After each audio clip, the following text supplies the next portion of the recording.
Jadi pengertian ukhruju anil ajsamikum wal hukmi fatatunani itu apa itu Pak Abu Fikri?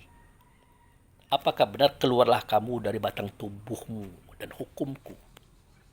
Apa begitu maksud Allah dan Rasul via Nabi Muhammad? Bukan. Nah, Allah dan Rasul itu berbicara kepada ruh. Ruh itu adalah rasa. Rasa pada diri kita itu ruh itu. Dia itu diperintah untuk keluar. Rasa itu diperintah untuk keluar. Dari apa? Dari kungkungan. Kungkungan khusrin. Yang membuat kerugian itu. Kungkungan asfalisafilin. Asfal hitam panas menggelegak itu. Disuruh keluar dari situ. Atau yang lebih terang lagi, disuruh keluar dari kungkungan 17 sifat. Karena 17 sifat itu kan bermula daripada 4 sifat tadinya. Ya. Kenapa timbul hawa? Karena anasir angin telah memenuhi segala rongga pada kita. Anasir angin ini kan roh rehan.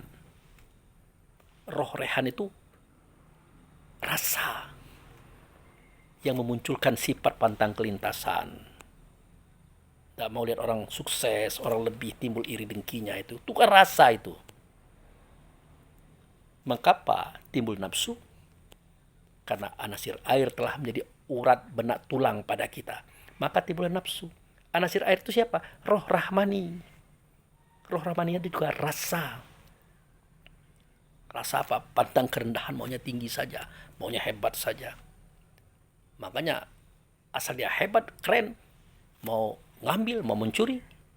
Masa bodoh. Nggak dia pikirkan lagi nanti pakai baju oren, pakai gelang besi. Kan itu. Nah, mengapa timbul dunia? Karena anasir tanah telah menjadi daging, kulit, bulu, roma pada kita. Anasir tanah ini roh jasmani, itu juga rasa.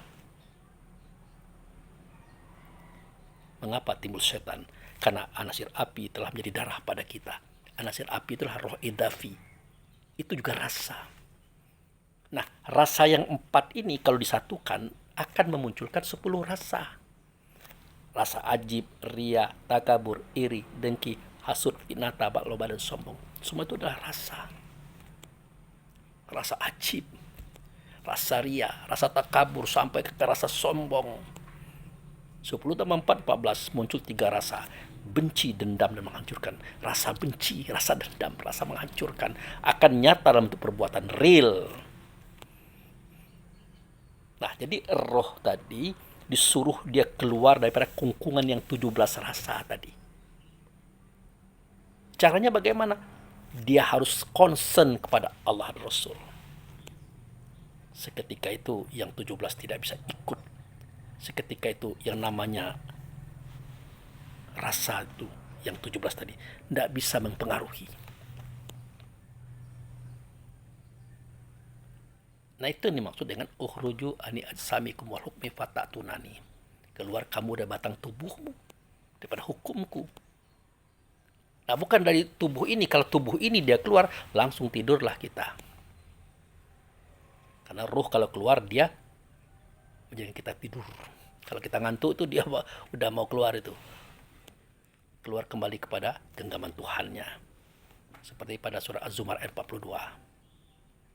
Kan gitu tuh. Allah menggenggam roh orang yang sudah mati. Nah, orang yang sudah mati itu kan rohnya kan keluar. Roh orang yang sedang tidur kan keluar.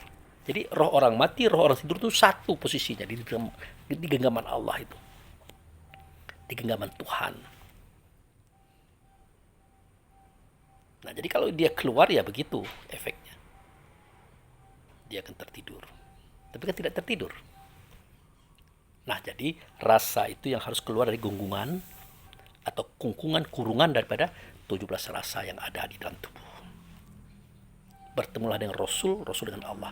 Maka itulah sholat. Semua itu dengan zon, dengan persangkaan, dengan persepsi. Jika kita sudah merasa sampai, sampailah itu. Begitu saudaraku. Pengertian, kamu keluar dari batang tubuhmu dan bertemu dengan aku.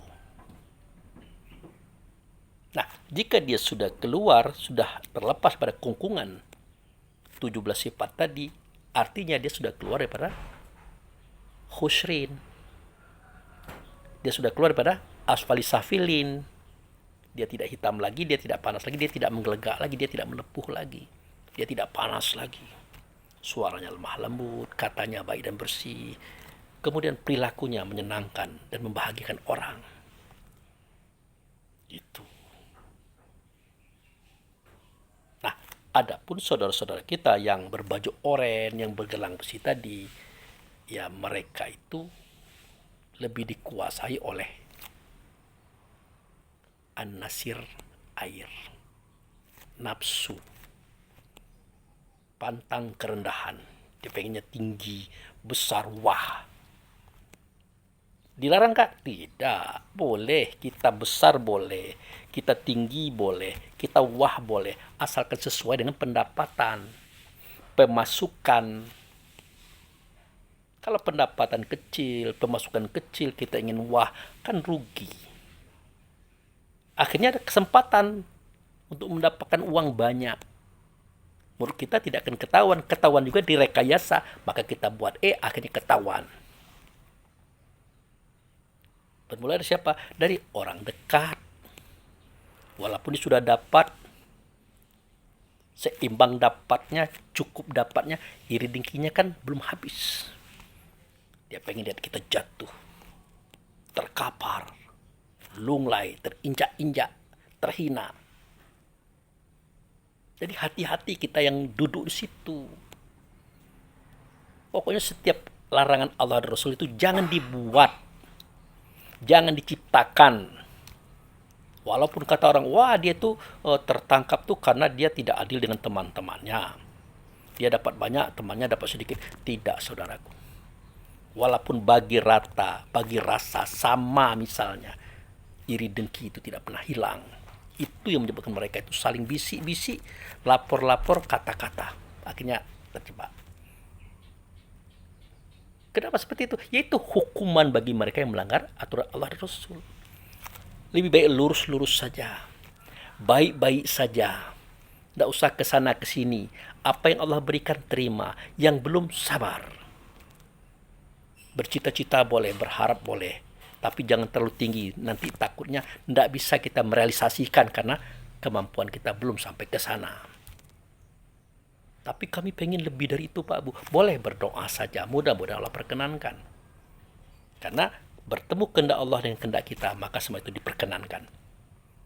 Bahkan banyak orang-orang yang tidak pernah berpikir kaya, jadi kaya. Ada. Itu kan yang terbaru yang saya ceritakan pada video. Perempuan yang diceraikan oleh suaminya. Seketika suaminya mendapat SKP 3K. Tukang sayur, hidup susah, hutang banyak, morak-marit. Tapi tidak pernah dia berpikir kaya. Kenyataannya dia jadi kaya. Apakah karena doanya? Mungkin. Tapi yang pasti Allah bekerja seperti apa yang Allah kehendaki. Karena Allah maha skenario, maha sutradara. Dia mengatur segala sesuatunya. Nah, bersyukurlah kita yang jadi ustadz, yang bisa memberikan kebaikan-kebaikan, menjadi jamaah yang mau mendengarkan kebaikan-kebaikan. Tidak usah merasa besar, merasa lebih tahu. Sampaikan apa yang kita tahu dan bertanggung jawab. Gitu. Wah, kata orang Pak Abu Fikri itu udah usah diikuti, itu sesat, bodoh, ndak tahu, ndak ada apa-apanya itu. Ya ndak apa-apa. Memang kita sesat kok. Justru itu kita mengatakan ihdinas siratal mustaqim. Tunjukilah aku jalan yang lurus. Karena kita sesat itu. Setiap muslim yang sholat pasti ngomong itu loh. Karena mereka itu sesat, maka mereka minta petunjuk. Jadi tidak usah merasa lurus, merasa tidak sesat, tidak usah. Artinya tidak usah mengatakan orang sesat. Berusaha untuk menjadi orang baik dan benar, jujur, ikhlas kepada Allah Rasul. Itu maksudnya. Oh, dia tuh bodoh tuh, Abu Fikri itu. Hafalan ayatnya tidak banyak. Tidak apa-apa, memang kita bodoh, makanya kita belajar.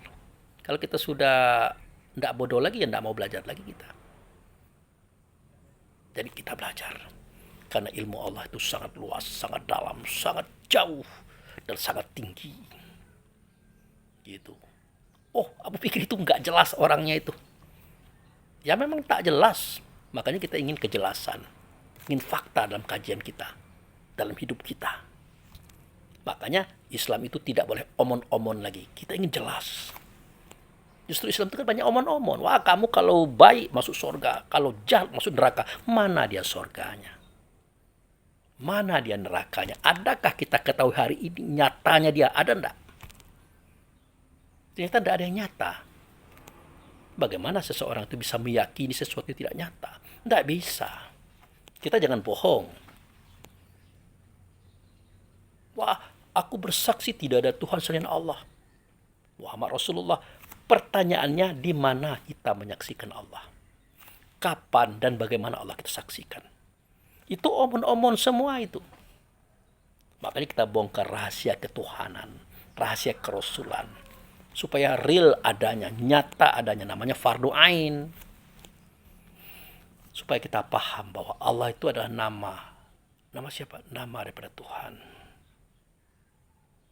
Tuhan itu nyata? Nyatalah. Wal awalu, wal akhir, wal zohir, wal batinu. Dia awal, dia akhir. Kalau Allah tidak awal, mengawali. Kalau Allah tidak akhir, mengakhiri.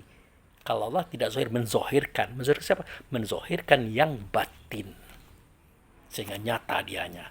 Makanya kita bersyahadat. Nah, uraian ini kan sudah saya sampaikan dulu. Tidak usah saya ulangi lagi loh. Gitu. Nah, jadi saudara-saudara kita yang berbaju oranye, yang bergelang besi, atau yang berikat plastik putih itu, mereka itu terjebak di dalam nafsu, terjebak di dalam anasir atau roh rahmani, pantang kerendahan, ingin nampak besar, tinggi, wah, tapi kapasitas tidak memadai. Gitu. Jadilah kita hidup apa adanya. Tidak usah memaksakan. Kan saya katakan tadi bahwa masalah dunia itu sudah diatur oleh Allah, sudah diukur semuanya sesuai dengan peranan kita masing-masing. Cukuplah dunia perfilman itu mengajarkan kita tentang kebijaksanaan hidup, cukup. Siapa produser? Orang yang punya biaya. Siapa sutradara? Orang yang mengatur skenario.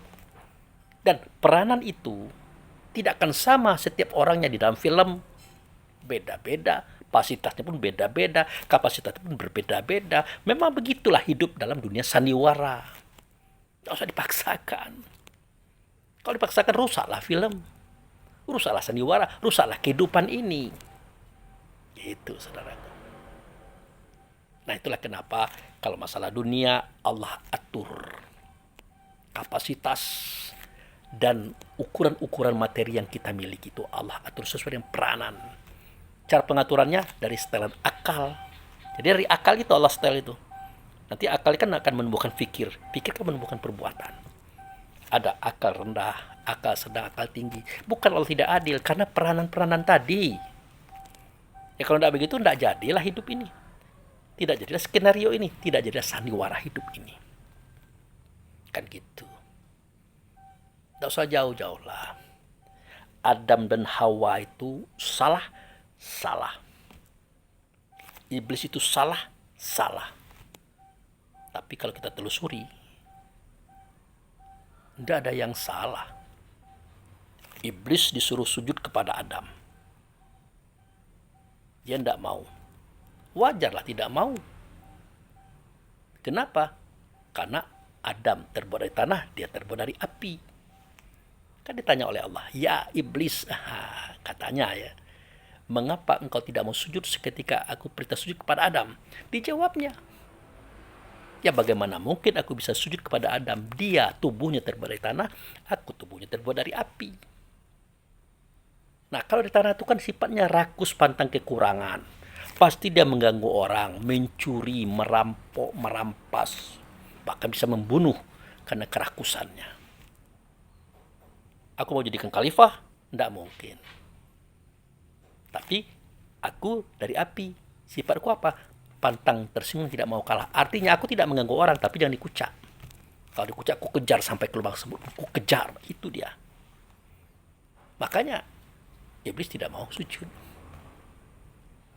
Itu di luar. Di dalam, memang dia sudah bersumpah kepada Allah dan Rasul tidak akan sujud kepada siapapun kecuali pada Allah dan Rasul. Pada Allah tapi nyata Rasul maksud saya. Itu sumpahnya dia. Konsisten dia. Gitu.